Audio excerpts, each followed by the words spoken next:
Today we're going to talk about taking a PowerPoint and changing it into a video. And the reason I called it PC PowerPoint, because it really would work on a Mac also, but I wanted to draw your attention to the fact that what we're going to be talking about will not work on a Chromebook. The students and teachers that are using Chromebooks have access to PowerPoint. You can use the online version of PowerPoint and a lot of other Microsoft products, but the online version of PowerPoint does not have the record feature built into it, and it does not have the ability to click export and create a video all within PowerPoint. There are ways to do it, but you can't. You would do it more like the same way that you would do Google Slides. So now we're in PowerPoint. We're in my full version of PowerPoint. And if you want to know why PowerPoint or why Google Slides, the advantage to using Google Slides would be it's what the students are using. And so if you're learning how to use it, then you can better help them know how to use it and know what it's capable of. It's also going to be easier to share it within Google Classroom or wherever you're sharing it. The advantage of using PowerPoint, one might be is that you already have some PowerPoint presentations created that you're already using in the classroom. Could be that you're more familiar with it. It also, if you're on a PC or Mac, if you have the full version of PowerPoint, it has a record feature built into PowerPoint, and it has, with a couple of clicks, a way to easily turn it into a video. If you want the student to watch the slideshow slide by slide and stay on the slide for a while and not really flow like a video, then you may want to stay with Google Slides. But one of the advantages, if you're showing a presentation, is for it to have your voice in there. And so that makes it more a stronger teaching tool than just posting a PowerPoint or a slide with a lot of reading to it. So you want to start with good content. If you have poor content or you have a poor lesson and you add technology to it, then you have a poor technology lesson. You know this, it's just kind of one of the building blocks. I will mention that when you're posting something, especially posting it as a video, you want to keep the length at about 6 minutes. If you have a PowerPoint that you've used in the classroom and it was, I don't know, 30, 45-minute lesson, when the kids became antsy, squirmed in their seats, lost a little bit of attention, you could stop right then and redirect the students or ask a question or involve them. And it wasn't the same as just asking them to concentrate on a video. So if you're going to run longer than 6 to 9 minutes, you might want to see if you can chunk what you're teaching into smaller chunks. Take the same PowerPoint and just make a copy of it and break it down into shorter pieces. The other thing is there's a debate about how fast you talk or how slow you talk. And what I have listened to recently was that if you talk too slow, you're boring to the students. So because it's on a video, they can pause, they can re-listen to you. So you need to talk clearly, but don't think you need to go too slow or else you're boring. You want to add relevant images to your presentation, and you want to limit your text. So don't put everything that you want to say. If you need to add something to your notes, edit down your notes so you remember to talk about it. Make lists, put pictures in that are going to help the students remember what it is they need to remember. And then when you have your good presentation, you're going to insert your audio. And over on the right where I've tried to put the picture of the icon for PowerPoint, to me this means this is what you're now doing in PowerPoint.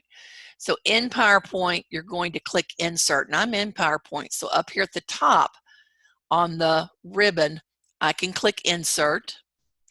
And the next thing it says to do is find this audio button, and you want the drop down arrow for that. And you're going to choose Record Audio. Now, I'm not real sure how well this is going to work with me, with my microphone really being used for you, but we can look at what this looks like. So I'm on the Insert tab. Audio is way over here to the right. You don't want to just click it. You want to click the drop-down box, and I'm going to choose Record Audio. Audio on my PC would be where you would be inserting music, so that's okay too. But if you're recording your voice and making a movie, then recording audio is what we're going to look at right now. It opens up this record sound box that you can see pictured at the bottom. The red dot is where I'm going to click and start recording my voice. And when I'm finished recording, I'm going to click on the blue, and then I'm going to listen. Start recording my voice, and when I'm finished recording, I'm going to click on the... Okay, obviously I cut it off before I finished, and then you can click OK. And you'll notice it adds this speaker, and you can decide to put that where you want to. Step 2 of making that speaker work, though, is to click on the speaker. Now, what I'm looking at on this slide is just a picture, but to click on the speaker so it has its handles around it, and then you'll see at the top, audio tools show up, playback, and so let's add a little bit. This is just easier to do it from here. So you'll click playback, and then it will start out on click, meaning that you would come to that presentation slide, and you'd click and the audio would start. And for your video, I think you want it to play automatically. Although we're on the next step, you could click and make it work, but I think you're going to want to turn that on. I'll click OK. That one's a little bit long. So here is the speaker. If I click off of it, I'm not going to be able to find my audio tools at the top. I need to click on it so it has handles around it. And up here at the top, now my audio tools are showing up, and I'm going to click playback. And somewhere right around here in the middle, it says, it's saying, when do I want to start my audio? And if it's going to move like a movie, I don't want to have to click for it to start or for it to wait for a click. I want it to play automatically. The other thing you can do is, because the students aren't going to use this PowerPoint presentation live, they're not going to use it as a PowerPoint. It's going to be a movie. If that's how you save it, then you may not want that speaker to show, because they're not going to get to click on it anyway. So up here at the top, you can click Hide During Show. It still shows now, but when I am playing it, when I'm in presentation mode, that won't show.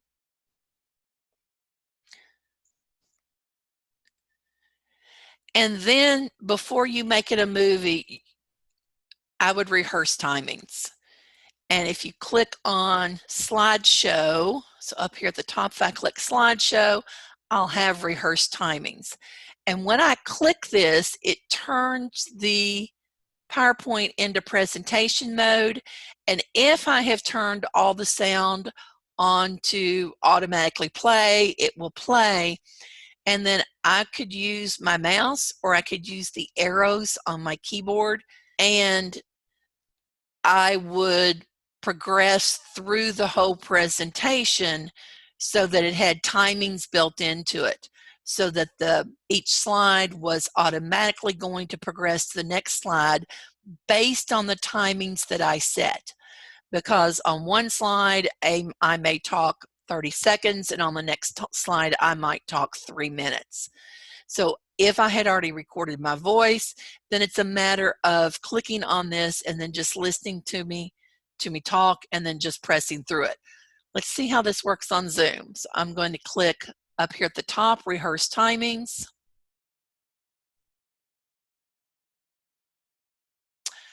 And it came up on my other screen. All right.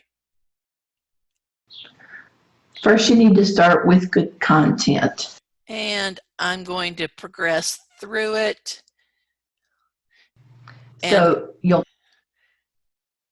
the ones that I have set to automatically talk, every now and then this is talking. So, all right, I finished. Let me see if I can show you the box. Good. This box came up on top of it. So the whole presentation was running on my other screen, and I didn't think I probably needed to move it. But it says the total time for your slideshow was 27 seconds. It's going to be a lot longer than that. Do you want to save the new slide timing? So if you want to do it over, you can say no. If you want to save it, you can click yes. And there's the slide that we were on. The next part is to export your video, and you're going to click Create a Video. So I'm going to click File, Export, and Create Video. It's going to ask me some questions. It's going to ask me what I want the presentation quality to be. You can save it as the largest size, but if you're showing it over the internet, it's not going to show at the largest size. So a lot of times you can dumb it down just a little bit.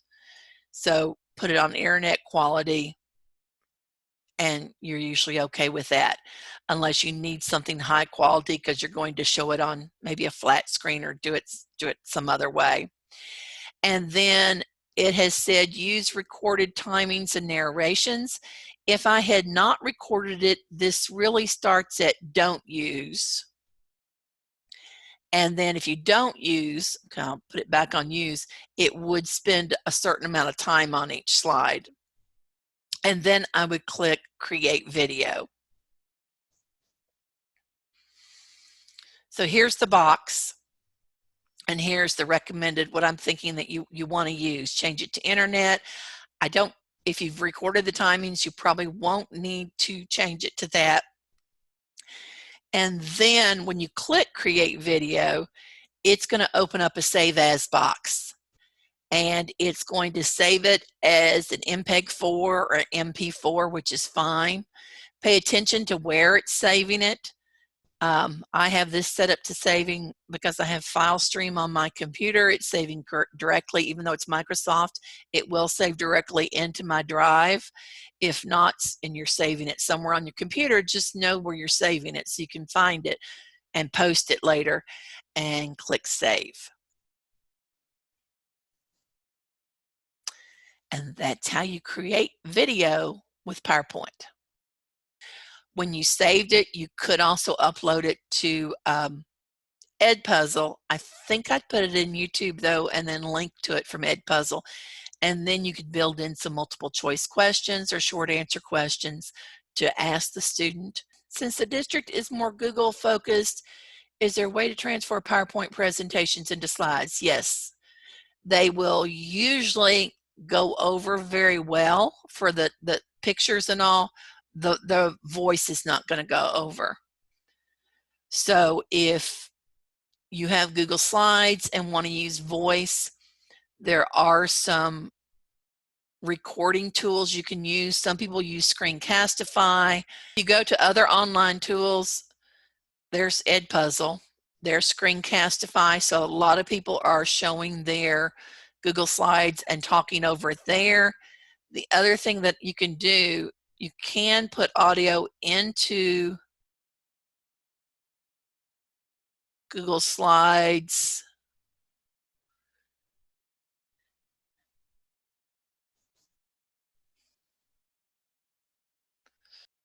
And the nice thing about this is the students can even use their Chromebook. Vocaroo works as a website online voice recorder. If I'm on Google Slides and on my computer, I like this voice recorder a little bit better because it allows you to trim. The other ones don't allow you to trim in case you got a dead point spot at the beginning and the end and you want to trim those out. or you can even record with your phone with some apps. I'm sure there's others. These are the ones that I found, and upload it to Google. Animations and transitions would, if you had them set in your PowerPoint to automatically happen, then I think they would show up in your video. So just like we told the audio to play automatically, you would need to tell the transitions or animations to progress at a certain time or happen automatically, and then take that into consideration when you were rehearsing your timings, and watch and make sure that all that was happening, and that when you were rehearsing your timings, the only thing you were really doing was just flipping the slides. You weren't making anything else happen, because it's not recording what you're doing. It's only recording how much time it's staying on that slide.